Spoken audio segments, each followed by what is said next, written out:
Nous avons reçu un courriel d'un dénommé Turner, objectant à notre dénonciation et condamnation de l'homosexualité. L'objection de Turner n'est pas particulièrement cohérente, mais les gens devraient saisir l'essentiel de son argument. Nous voulons la partager, car un sujet important est traité dans la réponse. Turner écrit, citation, « Je ne comprends pas pourquoi ce serait un problème de forcer les gens à soutenir les homosexuels. Que diriez-vous si je disais que tous les Noirs devraient être incarcérés et que quelqu'un essaie de me faire changer d'avis sur les Afro-Américains? Est-ce cette personne qui a un problème avec ma croyance ou est-ce moi qui ai un problème? D'après ce que vous dites, celui qui essaie de me faire changer d'avis a tort. » Fin de citation.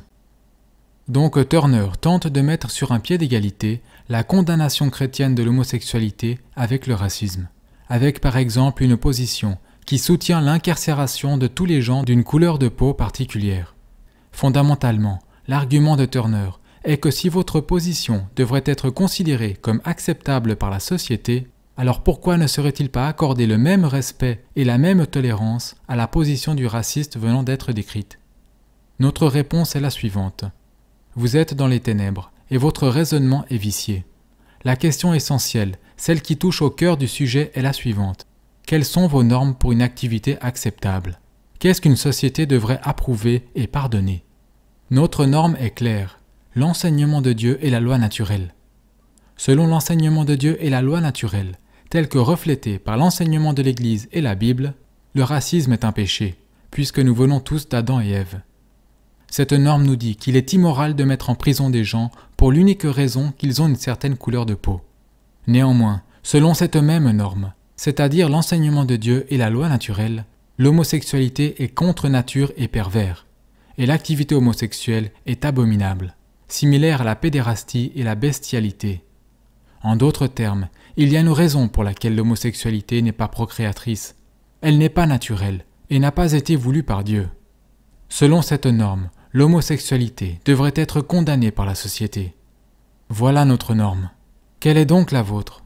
Puisque vous rejetez l'enseignement de Dieu et la loi naturelle, votre norme ne peut être que ce que la culture et la société considèrent comme acceptable sur le moment.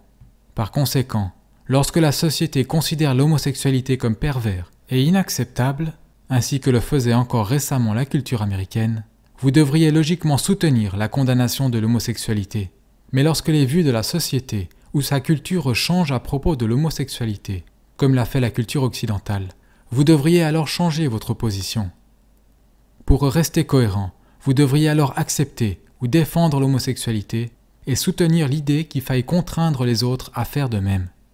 Lorsque la culture ou société va plus en avant et commence à considérer comme acceptable la pédérastie, c'est-à-dire l'activité sexuelle entre hommes adultes et jeunes garçons, tout comme elle considère acceptable à présent l'homosexualité, vous devriez alors défendre la pédérastie et exiger que les autres fassent de même. Est-ce que vous voyez en quoi votre position n'est pas raisonnable et est diabolique? Elle vous laisse sans norme, excepté ce que la société considère comme acceptable à ce moment particulier. Beaucoup sont les cultures anciennes à avoir pratiqué et toléré la pédérastie. En réalité, les pédérastes et les pédophiles avancent les mêmes arguments que les homosexuels pour leur perversion. S'il était autorisé à ce monde de continuer pour environ une décennie supplémentaire, la société commencerait à traiter les pédérastes et les pédophiles de la même manière qu'elle traite actuellement les homosexuels, c'est-à-dire comme une classe privilégiée et protégée. C'est clairement la direction vers laquelle se dirige la société. Ceux qui pensent qu'il est impensable que la société parvienne à ce stade sont aveugles. Ils ne réalisent pas à quel point les vues sur l'homosexualité ont changé en l'espace de quelques décennies. La citation suivante, tirée d'un livre écrit en 1995, montre à quel point la société a changé significativement à propos de l'homosexualité. Rien que dans la période allant de 1985 à 1995. Citation.